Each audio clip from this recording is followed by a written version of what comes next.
नमस्कार एंड जय हिंद। स्वागत है आप सबका मैथ्स की एक और शानदार वीडियो में। आज की इस क्लास में हम एक्सरसाइज 7.5 के क्वेश्चन नंबर 5 से आगे के क्वेश्चंस करेंगे। आज एक बच्चे से बात हुई और वो कह रहा था कि सर क्वेश्चंस बहुत धीमे धीमे आ रहे हैं, एक दिन में एक वीडियो आती है और उसमें कई बार तो केवल 2 ही क्वेश्चंस होते हैं। तो आज से हम क्वेश्चंस की जो नंबरिंग है पर डे जो अपलोड हो रहे हैं उनको बढ़ाएंगे थोड़ा सा, ताकि हमारा जो ये वाला चैप्टर है थोड़ा जल्दी हो जाए और हम एग्ज़ाम से पहले पूरा सिलेबस कर पाएँ और एग्ज़ाम के टाइम पे कुछ इंपॉर्टेंट क्वेश्चंस की भी क्लास ले पाएँ। आज से थोड़ी वीडियोस की भी फ्रीक्वेंसी बढ़ाएंगे और क्वेश्चंस की नंबरिंग भी। ठीक, पूरी कोशिश रहेगी हमारी ऐसा करने की। ठीक, तो चलिए शुरू करते हैं। क्वेश्चन नंबर 5 हमसे कह रहा है इंटीग्रेशन करिए 2x upon x square plus 3x plus 2 का। तो बेटा सबसे पहले तो मैं क्या करूँगा, यहाँ पर ये जो लिखा हुआ है इसके मैं फैक्टर कर लेता हूँ। X square plus 3x plus 2 के, तो इसके फैक्टर हो जाएंगे एक्स स्क्वायर प्लस का 2x प्लस का x प्लस 2, x कॉमन लिया तो x प्लस 2 प्लस का 1 कॉमन लिया तो x प्लस 2, तो फैक्टर हो गए x प्लस 2 और x प्लस 1। यहाँ पर 1 कॉमन था। ठीक है, अब बेटा मैं यहाँ पर अगले स्टेप में क्या लिख दे रहा हूँ, 2x अपॉन इसके जो फैक्टर आए वो आए x प्लस 1 और x प्लस 2, x प्लस 1 और x प्लस 2, ये हमारे फैक्टर आ गए। इसको मैं मिटा दे रहा हूं। अब जैसे ही मैंने इसके फैक्टर कर लिए तो ये क्या बनेंगे, 2x अपॉन एक्स प्लस 1 और x प्लस 2। क्लियर। अब बेटा मैं करूंगा क्या, जैसा कि आपको पता ही, आप क्वेश्चन नंबर 1 से फॉलो करते आ रहे हो, मैं इसको लेट कर लूंगा a upon x plus 1 plus b upon x plus 2, b upon x plus 2। ठीक, मैंने इसको इसके फैक्टर करे तो ये बना। अब मैंने इसको लेट कर लिया a upon x plus 1 plus b upon x plus 2 से। अब बेटा मैं इसको करूंगा फर्दर सॉल्व और उससे मैं निकालूंगा a और b की वैल्यू। तो देखो बेटा होगा क्या, ये वाली जो साइड है ये रहेगी ऐसे ही 2x अपॉन एक्स प्लस 1 साथ में x प्लस 2 बराबर, इधर ये जो दे रखा है x प्लस 1 और x प्लस 2, इसका ले लूंगा मैं LCM, x plus 1 x plus 2। अब बेटा एलसीएम लेने के बाद इसका इधर इंटू और इसका इधर इंटू, तो क्या मिलेगा a into X plus 2 plus का b इंटू एक्स प्लस 1। अब देखो बेटा इससे ये कट जाएगा, मिलेगा क्या, 2x बराबर ये वाला पूरा सेम आ जाएगा, तो a एक्स प्लस 2 प्लस का b एक्स प्लस 1। ठीक है बेटा, अब इसको सॉल्व करके मैं a और b की वैल्यू निकालने वाला हूं, जो मैं क्वेश्चन नंबर 1 से लेके क्वेश्चन नंबर 4 तक हर क्वेश्चन में निकाली भी है। तो कैसे करूंगा, मैं इसमें प्लेस कर दूंगा x बराबर माइनस का 2, उससे होगा क्या, माइनस का 2 प्लस 2, ये वाली टर्म 0 हो जाएगी और इसका मैं बेनिफिट मिलेगा। तो x बराबर माइनस 2 रख दे रहा हूं, तो क्या होगा देखो, 2 इंटू माइनस का 2, 2 इंटू माइनस का 2, तो ये हो जाएगा माइनस का 4 बराबर माइनस 2 प्लस 2 0, तो ये पूरी term 0 plus b minus 2 plus 1, तो मिलेगा क्या, माइनस का 1। तो यहां से माइनस का 4 बराबर है माइनस का b, और सॉल्व करने पर b बराबर कितना आ जाएगा, 4। तो मुझे b की वैल्यू मिल गई 4। ठीक है, अब फर्दर चलता है बेटा, यहां से ये वाली टर्म 0 कब बनेगी, ये वाली टर्म 0 तब बनेगी जब x बराबर तो माइनस का 1 रख दोगे, तो एट x बराबर माइनस का 1। तो बेटा पूरे इक्वेशन में x बराबर माइनस 1 रखने वाला हूं मैं। तो देखो क्या हो जाएगा, 2 इंटू माइनस का 1 माइनस का 2 बराबर a, x से में माइनस 1 रखा है तो माइनस का 1 प्लस 2, क्या बचेगा 1, तो 1 into a plus b into minus 1 plus 1 0। तो बेटा ये वाली पूरी टर्म क्या हो गई, 0। तो a बराबर यहां से सीधा मिल गया माइनस का 2, तो a बराबर माइनस का 2 और b बराबर 4। और ये दोनों वैल्यू एक ही जगह पे माइनस का 2 और b की जगह पे 4 में कहां रखने वाला हूं, इस वाले इक्वेशन में, इक्वेशन नंबर 1 में बेटा ये मैं वैल्यू पुट करने वाला हूं। तो आप इसका स्क्रीनशॉट ले लो, मैं दोनों वैल्यूज को बेटा रखने वाला हूं, तो आप ध्यान देना अगले स्टेप में। तो देखो सुनो, जो वैल्यू थी 2x upon x plus 1 into X plus 2, वो किसके बराबर था, a upon x plus 1 plus b upon x plus 2। यहां पर हमने देखा एक ही जगह पे तो माइनस का 2 आ गया, तो मैं यहां लिख दे रहा हूं माइनस का 2, और b की वैल्यू हमने क्या निकाली, 4, तो इसकी जगह पे मैं रख दे रहा हूं 4। तो पूरी कैलकुलेशन करके मैंने a और b की वैल्यू निकाली। जगह कम होने की वजह से ब्लू में जो भी मैंने लिखा है इसको मैं मिटा दे रहा हूं, आप इसका स्क्रीनशॉट पहले ही ले चुके होंगे। हमने बेटा क्या करा, थोड़ा सा मैथमेटिक्स लगा के इस वाले इक्वेशन को पहले तो फैक्टराइज कर लिया, फिर इसको लिख लिया a upon x plus one, b upon x plus two, और सिंप्लीफाई करके a और b की वैल्यू निकाल दी, और ये दोनों वैल्यू मैंने यहां पर रख दी।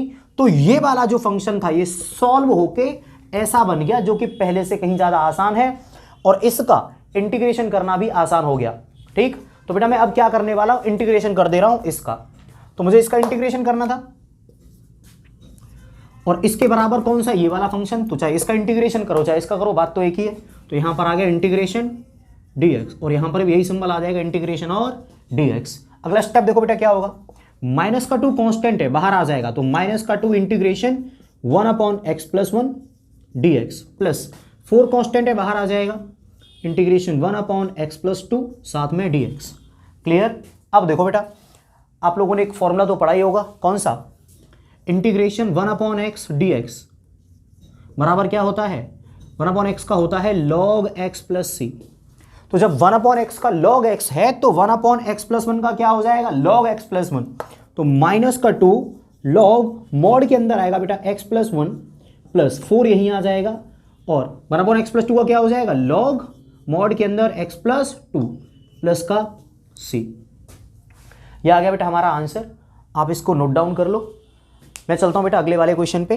अच्छा देखो, आंसर शीट में जो आंसर उन्होंने दे रखा है बेटा, उन्होंने इसको पहले दे रखा है और इसको बाद में। उन्होंने क्या दे रखा है, 4 log x plus one minus का 2 log x plus one plus का c। अब 12th क्लास में इतना तो जानते ही होगे कि आगे और पीछे करने से कोई फर्क इसको नहीं पड़ने वाला। चलिए बेटा, क्वेश्चन नंबर 6 का नंबर है अब। तो क्वेश्चन नंबर 5 आपको समझ में आ गया होगा। अब नंबर है क्वेश्चन नंबर 6 का। मैंने क्वेश्चन नंबर 5 को थोड़ा तेजी से करवाया था, थोड़ी जल्दबाजी में, क्योंकि आप लोग कह रहे थे कि सर वीडियो थोड़ी लेंदी हो जाती है, तो मैंने हल्का सा स्पीड बनाने की सोची है। क्वेश्चन नंबर 6 को देखते हैं बेटा। हमें इंटीग्रेशन करना है 1 माइनस का x square upon x into 1 minus का 2x। तो देखो बेटा ये होगा क्या, ऊपर वाली साइड को अगर मैं थोड़ा अच्छे से लिख लूं तो ये ऐसे बढ़िया लगेगा, माइनस का एक्स स्क्वायर प्लस का 1, क्योंकि x वाली टर्म पहले और कांस्टेंट टर्म बाद में लिखने से ही अच्छी लगती हैं। तो मैंने इसको क्या कर लिया, माइनस का एक्स स्क्वायर प्लस का 1, ये माइनस का एक्स स्क्वायर था प्लस का 1 अपॉन एक्स का अंदर इंटू करा तो क्या मिलेगा, एक्स का जब इसमें इंटू होगा तो माइनस का 2x स्क्वायर, और एक्स का जब 1 में इंटू होगा तो प्लस का x। तो x का अंदर इंटू करने पर ये आया, और ऊपर वाला मैंने थोड़ा सा संभाल के लिख दिया, ये आ गया 12th क्लास में, इतना तो जानते ही होगे तुम लोग। अब मैं क्या करूंगा, नीचे वाले फंक्शन का ऊपर वाले फंक्शन में डिवाइड देना पड़ेगा सबसे पहले। आप कहोगे सर अभी डिवाइड कहां से आ गया, अब तक तो किसी भी क्वेश्चन में हमने डिवाइड ना दिया। तो बेटा बात समझो, जब कभी भी न्यूमरेटर में यानी ऊपर वाले में डिनोमिनेटर का डिवाइड जा सकता है, तब तुम्हें डिवाइड देना पड़ेगा। यानी जितनी बार भी ऊपर वाले में तुम डिवाइड दे सकते हो ना, तो तुम्हें हर बार डिवाइड देना ही पड़ेगा। मतलब क्या हुआ, मतलब यह है कि अगर मान लो नीचे वाले की डिग्री 2 है और ऊपर वाले की डिग्री भी 2 है, तो डिवाइड चला जाएगा, तो डिवाइड दे दो। अगर ऊपर वाले की डिग्री 3 होती और नीचे वाले की 2 है, तभी डिवाइड चला जाएगा। जैसे ऊपर होता एक्स क्यूब और नीचे होता एक्स स्क्वायर, तो डिवाइड चला जाता, तो भी डिवाइड दे दो। मतलब जब कभी भी ऊपर वाले की डिग्री नीचे वाले की डिग्री के या तो बराबर हो या फिर नीचे वाले से ऊपर वाले की डिग्री ज्यादा हो, दोनों ही केसेस में आपको डिवाइड देना है। यानी यहां पर x की पावर 4 आ गया और नीचे एक्स स्क्वायर है, तो नीचे वाले का ऊपर वाले में डिवाइड दे दो। होपफुली आपको समझ में आ गई होगी बात। मतलब जब कभी भी डिनोमिनेटर का न्यूमरेटर में डिवाइड चला जाता है, तो आपको हर बार डिवाइड देना है। मैंने इसी बात को समझाने में काफी समय ले लिया। अब बढ़ते बेटा हम आगे। तो हमें इतना तो समझ में आ गया कि न्यूमरेटर में डिनोमिनेटर का डिवाइड देना है, और मैं आपको दे के दिखा देता हूं। तो इधर है माइनस का 2x स्क्वायर प्लस का x, और इसका डिवाइड देना है हमें इसमें माइनस के एक्स स्क्वायर प्लस के 1 में। तो देखो कितनी बार डिवाइड जाएगा, माइनस के एक्स स्क्वायर, इसमें डिवाइड देके देखा माइनस के 2x स्क्वायर का, एक्स स्क्वायर से एक्स स्क्वायर कट गया, माइनस से माइनस, तो क्या बचा, इधर 1 बचा होगा, इधर 2, तो 1/2 टाइम्स डिवाइड चला जाएगा। तो 1/2 का इधर इंटू करा तो कितना मिला, 1/2 का जब इसमें इंटू हुआ तो 2 से 2 कट जाएगा, माइनस का एक्स स्क्वायर, 1/2 का जब x में इंटू हुआ तो प्लस का 1/2x। ठीक, घटा के देखेंगे तो ये हो जाएगा प्लस का और ये हो जाएगा माइनस का, ये कट गए, क्या मिला, माइनस का 1/2x और प्लस का 1। ठीक है, यानी जब मैंने नीचे वाले का ऊपर वाले में डिवाइड दिया तो डिवाइड गया 1/2 बार, और ये क्या आ गया, रिमाइंडर। ठीक, तो देखो बेटा होगा क्या, मैं इसको लिख लूंगा 1/2 टाइम्स, तो डिवाइड गया, माइनस का 1/2x माइनस का 1/2 x प्लस 1 ये रिमाइंडर आया, और अपॉन डिवाइड दिया किससे था, माइनस का 2 एक्स स्क्वायर प्लस एक्स से। जब हमने इसका ऊपर वाले में डिवाइड दिया तो डिवाइड गया 1/2 बार, प्लस ऊपर आया रिमाइंडर और नीचे जिससे डिवाइड दे रहे थे वो लिख दिया। बेटा हमें ऐसे ही करना होता है। एक एग्जाम्पल लेके समझा देता हूं। मान लीजिए कि कभी आपको डिवाइड देना है 19 में 3 का, तो डिवाइड गया 6 बार, ठीक, यहाँ मिलेगा 18, बचेगा 1। तो मैं इसको कैसे लिखूंगा, इस पूरे फंक्शन को मैं कैसे लिखूंगा कि देखो यहाँ पर पहले क्या रहा होगा 19 और इसमें डिवाइड जा रहा था 3 का, तो ये किसके बराबर हो जाएगा, डिवाइड गया 6 बार प्लस रिमाइंडर आया 1 बटा डिवाइड किससे दे रहे थे 3 से। ठीक है, तो ये बेटा ऐसे ही लिखा जाता है। ये बड़ा सिंपल सा तरीका है, अगर आपको नहीं पता तो मैंने समझा भी दिया। अब मैं एक बार ऊपर जो भी मैंने करा है मैं उसको कर दे रहा हूँ समराइज।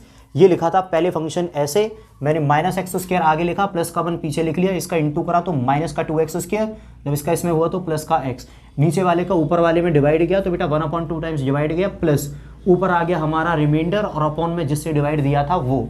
ठीक है, चलो मैं मान के चलता हूँ कि आपको ये समझ में आ गया होगा। अब किसकी बारी है बेटा, इस वाले फंक्शन की। ठीक है, इसको मैं क्या करता हूं थोड़ा सा अच्छे से लिख ले रहा हूं। तो ये क्या हो जाएगा, पहले तो ये ऐसा हुआ करता था 1 माइनस का x square upon x bracket में 1 माइनस का 2x बराबर 1/2 तो ऐसे ही है, प्लस ये ऊपर वाला ऐसे ही रहेगा माइनस का 1/2 इंटू एक्स प्लस का 1 अपॉन, अगर आप चाहो तो इसके दोबारा फैक्टर कर सकते हो, ये जो अपॉन में लिखा हुआ है ना इसके दोबारा फैक्टर कर सकते हो, और ये दोबारा फैक्टर होके क्या हो जाएगा, ऐसा ही बन जाएगा ये जो पहले था। देखो माइनस का 2x स्क्वायर प्लस एक्स, यहाँ पे लिखा हुआ ना माइनस का 2x स्क्वायर प्लस एक्स, ये आया कहाँ से था, इन दोनों का इंटू करने पर। तो मैं इसकी जगह पे यही लिख दे रहा हूँ x ब्रैकेट में 1 माइनस का 2x। कोई भी कन्फ्यूजन हो बेटा आपको रिपीट करके देखने का ऑप्शन है आपके पास। तो पहले ये आया, फिर ये, इसके बाद ये वाली टर्म डिवाइड देने के बाद अब मैंने इसको ऐसे ही लिख लिया, प्लस बस इसको बदल दिया, जो ये पहले हुआ करता था वैसा ही लिख दिया। ठीक है, अब मुझे करना क्या था इस क्वेश्चन में, इंटीग्रेशन करना था इस पूरे फंक्शन का। तो इसका इंटीग्रेशन करना चाहिए, इसका इंटीग्रेशन करना, बात तो एक ही है। अब देखो कहानी क्या है, जब इस फंक्शन का इंटीग्रेशन हो रहा होगा तो होगा क्या, पहले तो तुम्हें 1/2 का इंटीग्रेशन करना है। तो देखो 1/2 का इंटीग्रेशन क्या हो जाएगा, 1/2 इंटू एक्स, कॉन्स्टेंट है ना बेटा 1/2, तो क्या हो जाएगा 1/2 इंटू एक्स, प्लस इस पूरे का इंटीग्रेशन करना बेटा मजाक नहीं है, इस पूरे वाले पार्ट का इंटीग्रेशन करने के लिए मुझे पूरी मेहनत लगेगी। तो मैंने क्या करा, यहां से लेके यहां तक के फंक्शन को नाम क्या दे दिया, I1। ठीक, अब मैं पूरी मेहनत लगा के I1 को सॉल्व करने वाला हूं, यानी इसका इंटीग्रेशन करने वाला हूं, और जो भी आंसर आएगा उसको यहां पर वापस रख दूंगा। ठीक, तो देखो I1 बराबर है क्या, I1 बराबर है बेटा ये वाला वैल्यू, क्या है ये वाली वैल्यू। तो इसका इंटीग्रेशन करने से पहले, इसका इंटीग्रेशन करने से पहले जो यहां पर लिखा हुआ है माइनस का 1/2 एक्स प्लस 1 अपॉन ये x इंटू ब्रैकेट में 1 माइनस का 2x, इसका इंटीग्रेशन करने के लिए मैं क्या करूंगा, पार्शियल फ्रैक्शन, क्या करूंगा इसके, पार्शियल फ्रैक्शन। और उसके लिए मुझे क्या करना पड़ेगा, देखो मैं ले लूंगा a upon x plus b upon 1 minus का 2x। इसको इंटीग्रेट करने के लिए मैंने क्या करा, इसको मैंने यहाँ लिख लिया और मैंने क्या करा, इसको लेट कर लिया a अपॉन ये वाला x plus b upon 1 minus का 2x। ठीक है, चलो अब देखो बेटा मैं इसको सॉल्व करके a और b की वैल्यू निकालूंगा, आपको पता ही है। तो देखते हैं बेटा क्या मिलेगा, ये वाली टर्म तो ऐसे ही आ जाएगी, तो माइनस का 1/2 एक्स प्लस का 1 अपॉन नीचे वाले तो सेम ही रहेंगे x 1 माइनस का 2x बराबर, यहाँ पर बेटा एलसीएम आ जाएगा, तो x इंटू 1 माइनस का 2x, 1 माइनस 2x का a में इंटू होगा प्लस इस वाले x का इधर इंटू होगा bx, इससे ये कट जाएगा। ठीक है, अब नंबर किसका बेटा, इस वाली टर्म का, माइनस का 1/2 एक्स प्लस 1 बराबर a ब्रैकेट में 1 माइनस का 2x प्लस का bx। अब बेटा इसको सॉल्व करके मुझे a और b दोनों की वैल्यू निकालनी है। ध्यान से देखना बेटा क्या होने वाला है, तो सुनो क्या करने वाला हूँ बेटा मैं यहाँ पे, ये हो जाएगा 1/2 एक्स प्लस का 1। एक बात बताओ, ये वाली टर्म 0 कब होगी? जब तुम इसमें x बराबर 1/2 रख दोगे। तो देखो एट x बराबर 1/2, तो बेटा देखो 1/2 रखने पर क्या होगा, माइनस का 1/2 इंटू 1/2 क्या मिलेगा, माइनस का 1/4, माइनस का 1/4 प्लस 1 बराबर 1 माइनस 2 इंटू 1/2। तो जब 2 का 1/2 में इंटू होगा तो क्या मिलेगा 1, 1 माइनस 1 0, तो a इंटू 0 बेटा ये वाली पूरी टर्म क्या हो जाएगी 0, प्लस b इंटू एक्स की वैल्यू क्या है 1/2। जब इनको एलसीएम लेके जोड़ोगे तो क्या मिलेगा 3/4 बराबर b/2। 2 से बेटा ये कट जाएगा 2 टाइम्स, तो यहां से b की वैल्यू मिलेगी 3/2। b की वैल्यू 3/2 मिल गई। अब आगे देखो, अब मैं यहां पर रखने वाला हूं पता है क्या, एट x बराबर 0 रख दे रहा हूं बेटा मैं। क्या रख दे रहा हूं, x बराबर 0। तो होगा क्या, माइनस का 1/2 इंटू 0, तो पूरा टर्म 0, तो बचेगा क्या केवल 1 बराबर a 1 माइनस का 2 इंटू 0, तो बेटा ये वाली 2x तो 0 हो जाएगा, तो केवल a इंटू 1 होगा, तो केवल a, और प्लस b इंटू 0, तो ये भी क्या हो गया 0। तो a की वैल्यू हमें क्या मिल गई 1। अब इतनी मेहनत करने के बाद मुझे दो वैल्यू मिल गई। एक तो वैल्यू मिल गई a बराबर 1 और दूसरी वैल्यू क्या मिल गई b बराबर 3/2। क्लियर है? अब आप इसका स्क्रीनशॉट ले लो, क्योंकि मैं क्या करने वाला हूं, यहां पर ये जो a है इसकी जगह पे क्या लिखने वाला हूं 1, a की जगह पे क्या लिखने वाला हूं 1, और ये जो b है इस b की जगह पे क्या लिखने वाला हूं 3/2। और बेटा ये बाकी की पूरी चीजें मैं मिटा देने वाला हूं, क्योंकि मेरे पास जगह की कमी है। ठीक है, तो देखो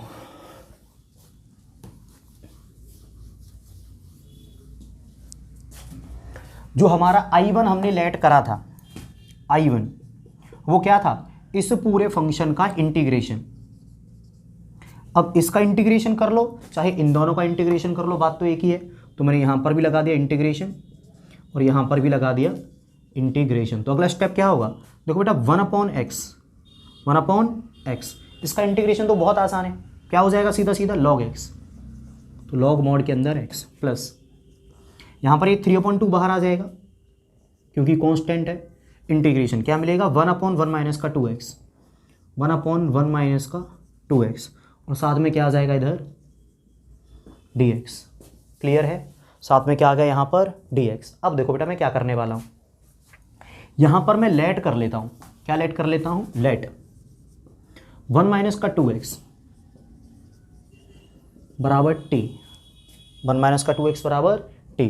तो हो क्या जाएगा बेटा इसका डिफरेंशिएशन, 1 का 0 माइनस के 2x का क्या मिलेगा माइनस का 2, इसका डिफरेंशिएशन क्या होगा माइनस का 2 dx बराबर dt, माइनस का 2 dx बराबर dt। और यहां से dx बराबर, यहां से dx बराबर क्या मिलेगा dt बटा माइनस का 2, dt बटा माइनस का 2।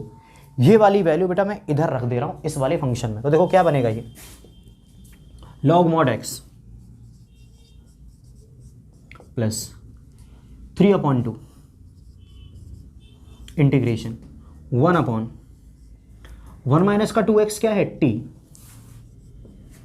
1 माइनस का 2x क्या है t, और dx की वैल्यू क्या है dt बटा माइनस का 2।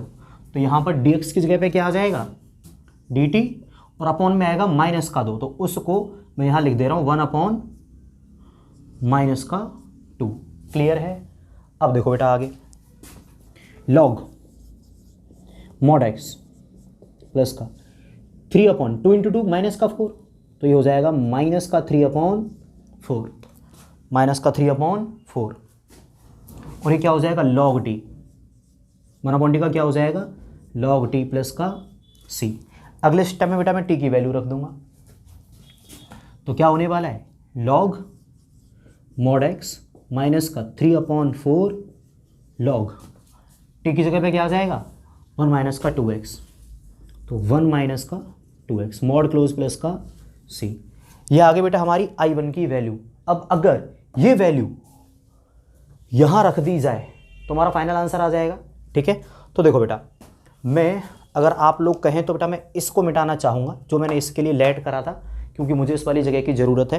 तो बेटा ये मैं यहाँ लिख दे रहा हूँ, ये वाली चीज़ मैं यहाँ लिख दे रहा हूँ, लेट 1 माइनस का 2x बराबर टी माइनस का 2dx बराबर dt और dx बराबर dt बेटा माइनस का 2, और यहाँ से बेटा ये मैं मिटा दे रहा हूँ। तो क्या हो जाएगा, जो हमारा फाइनल क्वेश्चन था जिसको मैंने नाम दे दिया i बराबर, क्या हो जाएगा, देखो i बराबर था 1/2 x प्लस i1 की बेटा मैं वैल्यू डाल देता हूँ इसमें, तो 1/2 x प्लस i1 की वैल्यू क्या है, log mod x माइनस का 3/4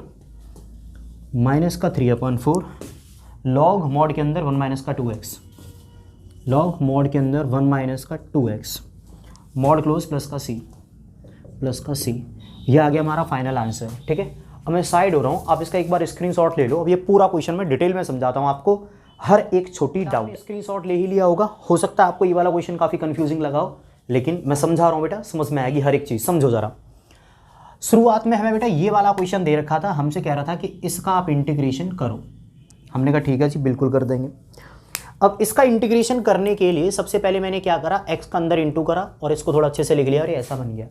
ठीक है, अगले स्टेप में क्या करा, इस वाले फंक्शन का ऊपर वाले में डिवाइड दे दिया और डिवाइड देने के बाद बेटा ये ऐसा बन गया। अब मुझे इस पूरे का इंटीग्रेशन करना था, तो मैंने 1/2 का तो इंटीग्रेशन कर दिया, क्या मिल गया 1/2x, और इसके साथ केवल इंटीग्रेशन का सिंबल लगा के यहाँ पर लिख दिया। देखो इंटीग्रेशन ये पूरा यहाँ पर आ गया। ठीक है, मतलब इसका इंटीग्रेशन करना था तो 1/2 का हो गया 1/2x, और जो इसका इंटीग्रेशन होना था उसको मैंने मान लिया क्या, i1, तो इसके साथ इंटीग्रेशन का सिंबल लगा के उसको मैंने क्या नाम दे दिया, i1। अब मुझे i1 को सॉल्व करना है और वो यहां पर रख देना है, इतना सा है। i1 क्या है बेटा, ये वाला फंक्शन। अब इस फंक्शन का भी इंटीग्रेशन करना आसान काम नहीं था, तो मैंने क्या करा, माइनस का 1/2x प्लस 1, माइनस का 1/2x plus 1 upon x into 1 minus का 2x, x इंटू 1 माइनस का 2x, इस पूरे को लेट कर लिया था a upon x plus b upon 1 minus का 2x, यानी a upon x plus b upon 1 minus का 2x, और उस इक्वेशन को सॉल्व करके बेटा मैं a और b दोनों की वैल्यू निकाला। तो a की वैल्यू 1 आ गई तो जो यहाँ पर रख दी, और b की वैल्यू 3/2 आ गई तो वो यहाँ पर रख दी। यानी इसका इंटीग्रेशन क्या हो गया, a upon x plus b upon 1 minus का 2x, a और b की वैल्यू निकाल के मैंने यहाँ पर रख दी। ठीक है, अब इसका इंटीग्रेशन हो गया 1/x का log x, और इस वाले का इंटीग्रेशन करने के लिए मैंने क्या करा, 3/2 को बाहर ले लिया और 1/1 माइनस का 2x, 1/1 माइनस का 2x dx लिख दिया। ठीक है, अब आप में से कई लोगों के मन में आया होगा कि सर आपने यहाँ पर 1 माइनस 2x को t लेट क्यों करा, 1 माइनस 2x को t लेट क्यों करा, सीधा सीधा ये वाला फॉर्मूला क्यों नहीं लगा दिया कि इंटीग्रेशन 1/x dx बराबर log x प्लस c, यानी इसका इंटीग्रेशन log 1 माइनस का 2x क्यों नहीं करा डायरेक्टली। बेटा उसकी एक वजह थी, जब यहाँ पर x होता है, ठीक है, तो एक सिंगल फंक्शन है, 1/x का सीधा सीधा log x हो जाता है, कोई दिक्कत नहीं आती। यहाँ पर x प्लस 1 भी होगा तब भी मैं सीधा log x प्लस 1 कर दूंगा इसका इंटीग्रेशन। अगर यहाँ पर log 1/x प्लस 5 भी होगा तभी मैं log x प्लस 5 कर दूंगा। लेकिन अगर x का कुछ भी कॉफिशिएंट आ गया, अगर x का कुछ भी कॉफिशिएंट आ गया तब मैं डायरेक्ट ये वाला फॉर्मूला नहीं लगाऊंगा। जैसे यहाँ पर x का सीधा माइनस का 2 आ गया ना, माइनस का 2, तो इसीलिए पहले मैंने इसको लेट करा और बाद में ये वाला फॉर्मूला लगाया है। पहले मैंने 1 माइनस का 2x बराबर क्या लेट कर लिया, t, जब यहाँ पर ये वाला बदल के हो गया 1/t, तब इसमें फॉर्मूला लगाया 1/t का log t। ठीक है, यानी अगर ये सीधा 1 प्लस एक्स होता तो मैं सीधा इसका इंटीग्रेशन कर देता log 1 प्लस एक्स, लेकिन क्यों नहीं करा, क्योंकि ये x का कॉफिशिएंट क्या आ रहा है, माइनस का 2। आप कहेंगे सर हमें कैसे पता चलेगा कब हमें इसको t के बराबर लेट करना है अपॉन वाली वैल्यू को और कब इसको t के बराबर लेट नहीं करना। तो आप याद रखो, अगर x का कॉफिशिएंट प्लस का 1 है, अगर x का कॉफिशिएंट क्या है, प्लस का 1, तब तो तुम बेटा ये डायरेक्ट फॉर्मूला लगा सकते हो। अगर x का कॉफिशिएंट 1 के अलावा कुछ और आ रहा है, जैसे यहाँ पर माइनस का 2 है, अगर ये माइनस का 1 भी होता तब भी मैं इसको पहले t लेट करता और बाद में इसका ये डायरेक्ट वाला फॉर्मूला लगाता। ठीक है, होपफुली बेटा आपको ये समझ में आया होगा। मैं साइड हो रहा हूँ। आप एक बार और इसमें जो स्क्रीनशॉट वगैरह लेना चाहो तो आपको समझ में आ जाना चाहिए। तो देखो log x का ये हो गया, 3/2 ऐसे ही रहा, इसको t लेट कर लिया तो 1/t dt। अब 1/t का log t हो गया, t की वैल्यू रख दी और ये हमारा फाइनल आंसर आ गया। कोई कन्फ्यूजन हो तो बेटा आप इस सवाल को दोबारा समझ सकते हो वापस से एक बार देख के। फिर भी कन्फ्यूजन हो तो आप मुझे कमेंट सेक्शन में बता सकते हो कि सर ये वाला क्वेश्चन थोड़ा सा दिक्कत दे रहा है, आप एक बार दोबारा करा दो तो मैं दोबारा भी इसको करा दूंगा। तो क्वेश्चन नंबर 6 तक हमारे हो चुके हैं। क्वेश्चन नंबर 6 हो सकता है आपको थोड़ा बहुत डिफिकल्ट लगा हो, बेटा आप उसको 2-3 बार रिपीट करके देखो तो वो आपको समझ में आ जाएगा। थोड़ा सा अलग है, थोड़ा सा हट के है, वो ज़्यादातर बच्चों को कन्फ्यूज़ करता ही है पहली बार में। आप चाहो तो इस वीडियो को एक बार बाद में देख लेना तो वो समझ में आ जाएगा, टेंशन मत ले। अब बेटा क्वेश्चन नंबर 7 का नंबर है, यहाँ पर लिखा हुआ है x/x² + 1 × x - 1। अब देखो इस नीचे वाले का डिवाइड तो जाने से रहा तो वो तो मुझे सोचना ही नहीं है। इसका मुझे करना है बेटा इंटीग्रेशन। तो कैसे करूँगा मैं इसको, बेटा मैं लेट कर लूँगा ax + b/x² + 1 प्लस c/x - 1, यानी इसको ले लिया ax + b के अपॉन में और इसको ले लिया c के अपॉन में। आप कहोगे सर रुको रुको रुको रुको, ये क्या कर दिया? आपको सीधा सीधा करना चाहिए था ना। आप सोच रहे होंगे मन में कि मुझे इसको सीधा करना चाहिए था, यानी a/x² + 1 प्लस b/x - 1। अब ax + b कहां से आ गया? तो देखो बेटा इसकी एक वजह है, ये जो x² + 1 लिखा हुआ है इसके हम जो x² + 1 लिखा हुआ है इसके हम फैक्टर तो कर नहीं सकते। आप पूरी कोशिश कर लेना, x² + 1 के कोई फैक्टर नहीं हो सकते। तो अपॉन में आएगा तो पूरा के पूरा x² + 1 ही इसके फैक्टर तो होने से रहे। अब ये रूल होता है कि अगर नीचे वाला फंक्शन क्वाड्रेटिक इक्वेशन है तो इसका जो डिफरेंशिएशन है वो लीनियर इक्वेशन जैसा होगा। तो इसके ऊपर मैं क्या ऐड करूंगा, ax + b। जैसे मान लो कोई अगर एक फंक्शन होता और वो क्या रहता, मान लो ऊपर लिखा हुआ है कुछ भी 2x - 7 upon ax² + bx + c और इनटू में दे रखा है x - a, ठीक है। तब मैं इसे कैसे लेट करूंगा, मैं इसको लेट करूंगा ax + b upon ax² + bx + c plus ax और b तो आ ही गए, नंबर है c का c/x - a। समझ में आया या नहीं? यानी जब भी नीचे वाला इक्वेशन क्वाड्रेटिक होगा तो इसके ऊपर वाला मुझे क्या ऐड करना पड़ेगा, लीनियर। क्योंकि इसका तुम अगर डिफरेंशिएशन करोगे तो इसकी डिग्री एक कम होगी ना, लीनियर। इसका डिफरेंशिएशन करोगे तुम तो क्या आएगा, एक लीनियर इक्वेशन आएगा। तो नीचे वाला अगर क्वाड्रेटिक है तो ऊपर वाला क्या आएगा, इससे एक डिग्री कम एक लीनियर इक्वेशन लेना पड़ेगा ax + b। और अगर नीचे वाला x - a है यानी इसकी डिग्री 1 है तो ऊपर वाला क्या आएगा, एक कांस्टेंट आएगा जिसकी डिग्री 0 होगी। समझ में आ रहा है? नहीं आ रहा तो दोबारा से रिपीट करके देख लो। तो क्योंकि नीचे वाला इक्वेशन क्वाड्रेटिक है तो ऊपर वाला इक्वेशन क्या आएगा, इससे एक डिग्री कम लीनियर ax + b। अब क्योंकि ये नीचे वाला इक्वेशन लीनियर है तो ऊपर वाला क्या आएगा, इससे एक डिग्री कम यानी कांस्टेंट। इसीलिए क्योंकि x² + 1 के फैक्टर हो नहीं सकते थे तो x² + 1 के ऊपर मैंने क्या लिया है, एक लीनियर। तो क्या हो गया, ax + b प्लस c/x - 1।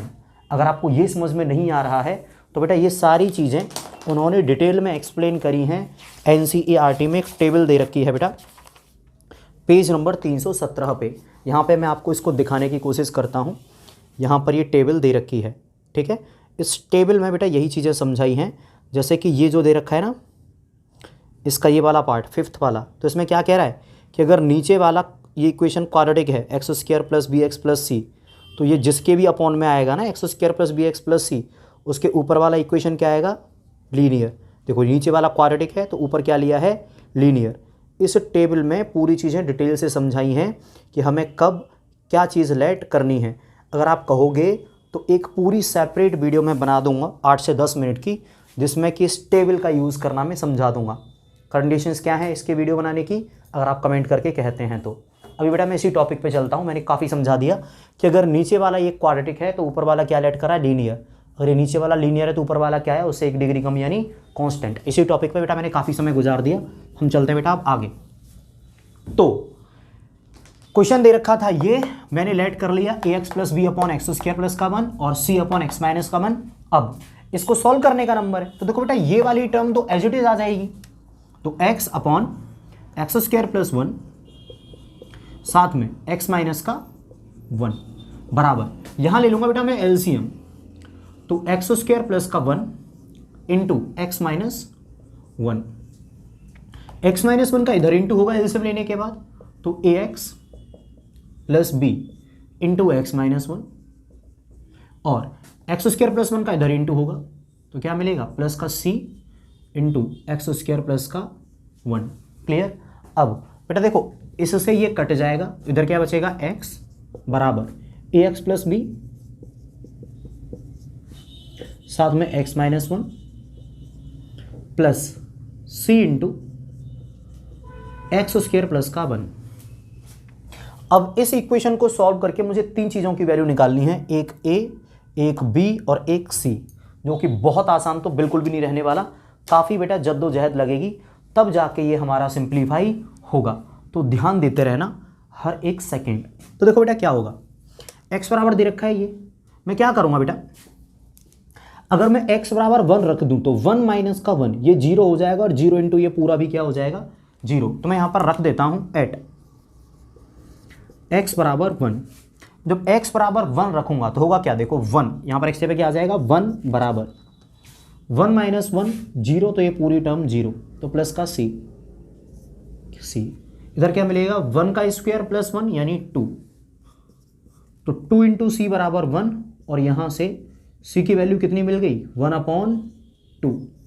सी की वैल्यू वन अपॉन टू रहेगी हमारी हर बार। ठीक है। अब बेटा मैं एक काम करता हूँ, x बराबर रख देता हूँ जीरो एट x बराबर जीरो। तो देखो बेटा x बराबर जब जीरो रखूँगा तो ये क्या हो जाएगा, जीरो बराबर a into zero, a into zero, तो a तो खत्म हो गया, क्या बचा प्लस का b, साथ में जीरो माइनस का वन, एक्स यहाँ भी आएगा तो जीरो माइनस का वन क्या मिलेगा, माइनस का वन, प्लस सी की वैल्यू बेटा हम पहले ही निकाल चुके हैं वन अपॉन टू, ब्रैकेट में एक्स के बाद जीरो रखाएगा तो जीरो का स्क्वायर प्लस वन, यानी केवल सीधा सीधा जीरो का स्क्वायर जीरो प्लस वन यानी वन। सही है। यह बेटा माइनस का बी, अगर B into minus one minus का बी, इस माइनस का बी को इधर लेके आऊंगा तो क्या मिलेगा, बी बराबर one upon two into one क्या मिल गया, वन अपॉन टू। तो हमें दो वैल्यू मिल गई, एक तो वैल्यू मिल गई सी की वन अपॉन टू, और एक वैल्यू मिल गई बी की वन अपॉन टू। ठीक है। अभी हमें ए की वैल्यू और निकालनी है, तो देखते हैं बेटा ए की वैल्यू क्या आती है। उसके लिए आप इसमें एक काम करो, x बराबर कुछ भी रख दो जो आपका मन करे, कोई पाबंदी नहीं है, x बराबर तुम क्या रखना चाहते हो। ठीक है। तो मैं टू रख दे रहा हूँ बेटा, x बराबर एट x बराबर टू, चलो ब्लैक कलर से कर देता हूँ, एट x बराबर टू। तो देखो क्या होगा, यहाँ पर रखा जाएगा x की जगह पे टू बराबर two into A plus B की वैल्यू क्या हो जाएगी, बी की वैल्यू हो जाएगी वन अपॉन टू, तो वन अपॉन टू, तो देखो एक्स से two into A plus B यानी वन अपॉन टू, तो two A plus one upon two. अब एक्स की जगह पे क्योंकि मैंने टू रखा है तो टू माइनस का वन क्या मिलेगा, वन, टू माइनस का वन क्या मिलेगा, वन। तो यहाँ पर वन वगैरह रखने की जरूरत नहीं है, ऐसे ही ओके है, क्योंकि वन का इंटू करके तो मिलेगा क्या, प्लस सी की जगह पे क्या आएगा, वन अपॉन टू, ब्रैकेट में एक्स से क्या रखा है टू, तो टू का स्क्वायर प्लस वन यानी 5। ठीक है। आगे देखते हैं बेटा क्या मिलेगा, टू बराबर two A plus one upon two plus five into one upon two, five upon two. बेटा one upon two plus five upon two कितना आएगा, सिक्स अपॉन टू, और सिक्स अपॉन टू का मतलब थ्री, मतलब इन दोनों को जोड़ने पर क्या मिला, थ्री। तो देखो टू बराबर टू ए प्लस थ्री,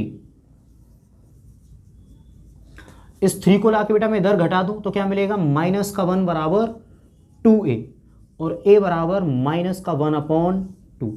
हो सकता है बेटा आपको इसमें कंफ्यूजन हो, तो थोड़ा सा आप रिपीट करके भी देख सकते हो, कोई दिक्कत वाली बात नहीं है।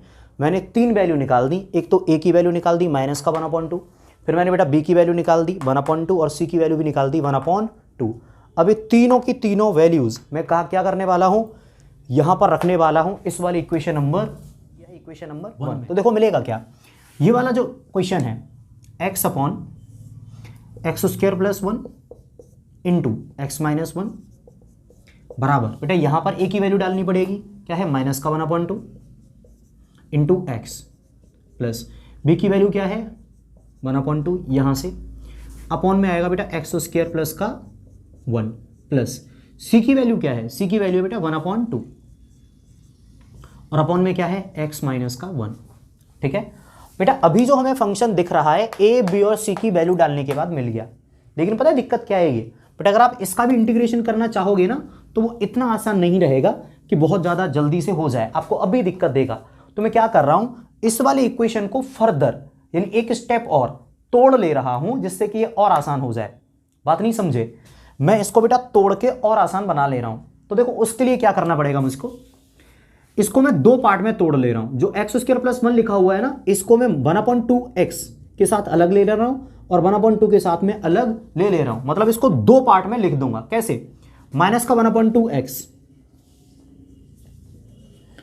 इसके अपॉन में लिख लूंगा एक्स स्क्वायर प्लस 1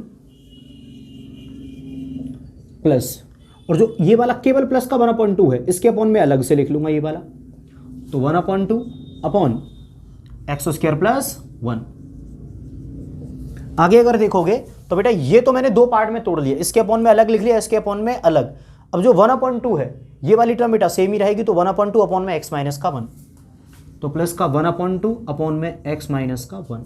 ठीक है, अब बेटा देखो मैंने इसको सिंप्लीफाई करके ऐसा बना लिया, अब मैं कर दे रहा हूं इसका इंटीग्रेशन। ठीक है, मुझे बेटा इसका इंटीग्रेशन ही तो करना था।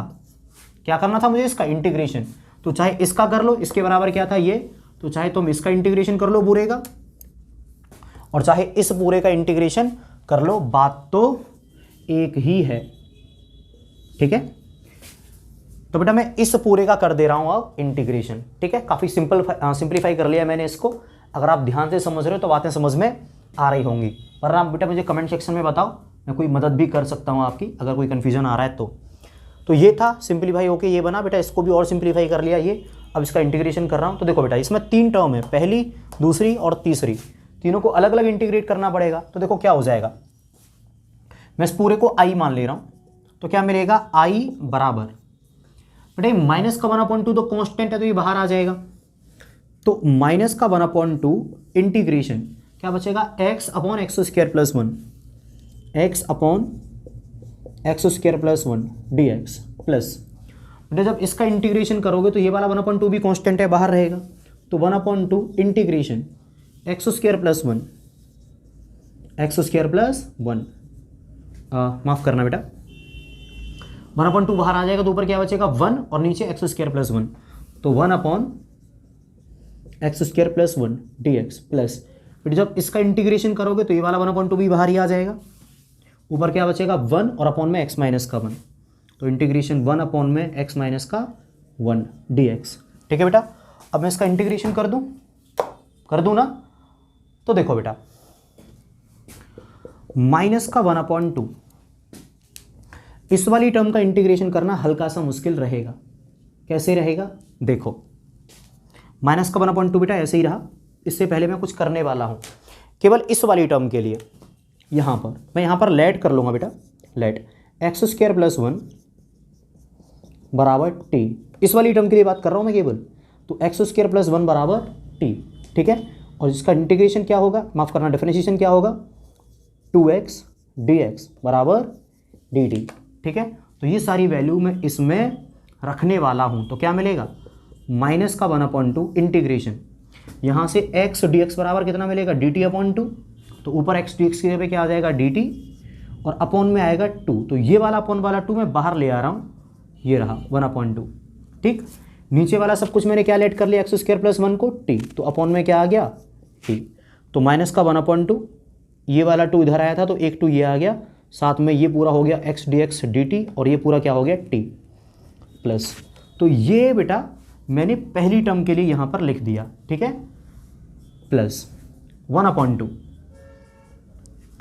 1 upon x square plus 1 dx, इसका बेटा डायरेक्ट फॉर्मूला है इंटीग्रेशन का, 1 अपॉन एक्स स्क्वायर प्लस 1 इसका क्या होता है tan इनवर्स x, तो बेटा इस पूरे का डायरेक्ट फॉर्मूला है इंटीग्रेशन क्या हो जाएगा tan इनवर्स x प्लस, अब नंबर किसका बेटा इस वाले का, तो देखो 1/2 तो ऐसे ही आएगा, जैसे 1 अपॉन एक्स का log x होता है ऐसे ही 1 अपॉन एक्स माइनस 1 का क्या हो जाएगा log मॉड के अंदर x माइनस का 1 प्लस का c।